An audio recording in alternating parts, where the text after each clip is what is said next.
Hello everyone and welcome to my new real estate market update in the Greater Toronto area. I'm Rumy, your real estate agent from Remax.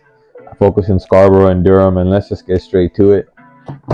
Today I want to talk about what's happening in the market, whether or not market will recover, what's happening, my point of view. I feel like my point of view is very unique. It's not going to be the traditional advice that you would normally get. Everywhere you look across the board, a lot of people are talking about new listings coming up on the market almost every single day, right? And a lot of people, even today I got a phone call from somebody that was stating that they got put into a private mortgage because they bought a pre-construction condo and they couldn't close on it with the A lender, and they were putting on a mortgage interest rate of about 10% on their first mortgage and a 14% on the second mortgage. Now we're seeing this happen a lot across the board, and in my point of view, a lot of people are going to have to adjust in the next few months. So right now we're in October 2023, and I feel like at least for the next 1 or 2 years we're going to have to adjust to this new interest rate that we have going on in the market. So for example, I'm reading on this article on bnn.ca. Canadian Real Estate Association cuts forecasts for home sales and prices this year.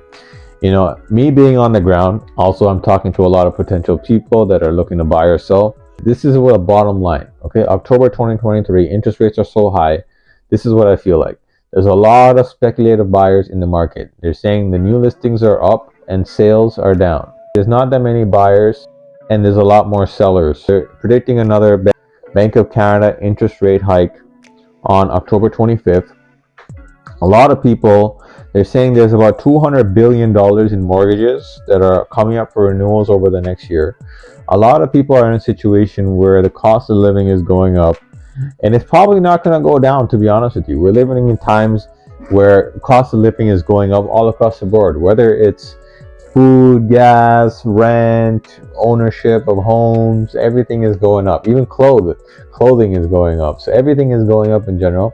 A lot of people are going to have to adjust to this new lifestyle. The real estate market is like this. People don't understand this concept. The banks control the market, okay? If the banks decide to stop giving out money, the market will go down. If the banks decide to give out money, the markets will go up. Right now, in the last 2 years, 3 years, 4 years, a lot of people got into the market because the banks was giving out money. It was easy for real estate agents to sell houses, to get people into homes. Even people that have one existing home, buying a second, third, fourth home, buying this pre-construction, buying that pre-construction. A lot of people were getting into the market because the banks were giving out money. Now the banks are stopped giving out money. They're not giving out money to people that can't really afford it. And most people were not ready to afford it because a lot of people will spend maybe 80 to 100% of their income, disposable income, towards their living expenses, right? But if you go into the bank, the ratio is about 40 to 50%. Interest rates have gone up almost 6 times, and a lot of more people's mortgages have almost doubled. That being said, there's going to be a period of adjustment that a lot of people are going to have to get used to, where it's going to take a while before the banks to bounce back. I'm reading a few articles that I've seen. If you look at this map here that I'm about to post, there's a lot of listings that are up in the market all over the place. There's not as many buyers because a lot of people can't qualify. I'm looking at another chart here that states, on average, each month, 1% of all 7 million mortgages in Canada will be renewed, about 70,000 mortgages. Okay, the number will increase to about 1.5%. from August 2024 to July 2025. So they're predicting in 2024 to 2025, a lot more mortgages are going to come up for renewal. In TD, in 1 year, 9%, 26%. Scotiabank, within 1 year, 13%, 31% in 2 years. CIBC, 39% of mortgages are coming up for renewals in the next 2 years. Here's another chart. GTA sales to new listing ratio. Okay, as you can see, it's not a seller's market. So listing ratio is down. September 2023 is the lowest it's been in 14 years. It's the lowest it's been in 14 years. Wow. Okay. Immigration is going to save everybody. People are coming into this country. They're going to have to, the prices of the properties are going to go up. Yes, there's going to be a lot of people, new people that are coming into this country, but these people are not multi-millionaires. They can't be buying properties like pre-construction within 1 or 2 years, 3 years, right? In my prediction, the people that own multiple homes, the people that have making real money, people that have a lot of cash flow, are the ones that are going to own multiple homes. They're going to capitalize off the rental market. Now, in terms of speculative real estate investing, buying a property, putting 20% down, 30% down, and flipping it, making 2 to 3 times your investment, is probably, those days are probably gone, very slim in the future. But the days of people buying properties 50% down, all cash even, and renting it out for multiple people in the property. I know landlords that are 10 people in one house, 8 people in one house.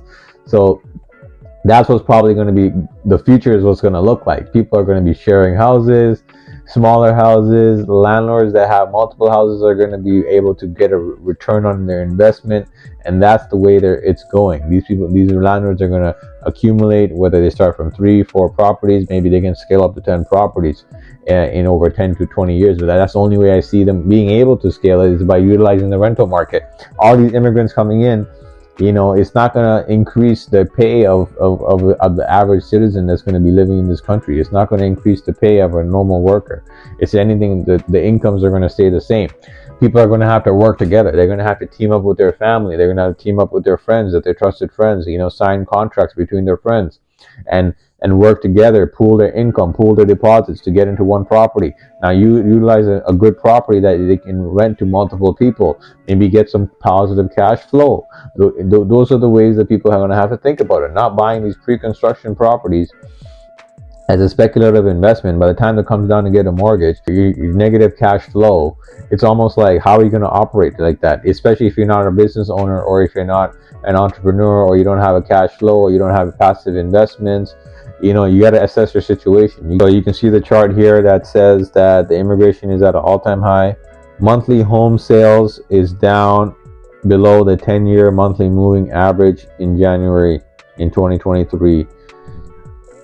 Okay, this is another chart, residential market balance, Canada sales to new listing ratio. As you can see, in January 2021, July 2021, January 2022, sales were at all-time high and the inventory was low, but right now inventory is higher than sales.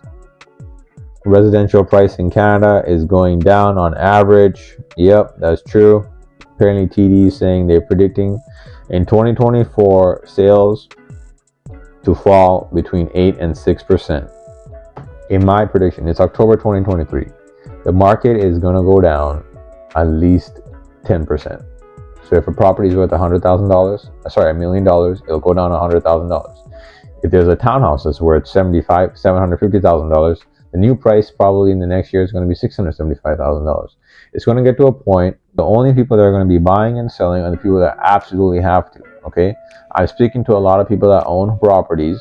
For example, they can't even get approved for a mortgage for the same mortgage balance that they have on their existing property. Their best bet is to stay put and just pay the higher cost of living and just move on, and maybe get a second job, maybe try to improve their skill set, maybe try start a business, maybe try to start side income, something. They might have to restructure, or maybe rent out the basement. These people are going to have to adapt and move forward. That's the only way. Okay, but there's going to be a period where a lot of these buyers are not going to enter the market, and a lot of sellers are going to have to sell, and that's when the prices are going to drop. Now, this is a phase. Now, how long is this phase going to last? This is my prediction.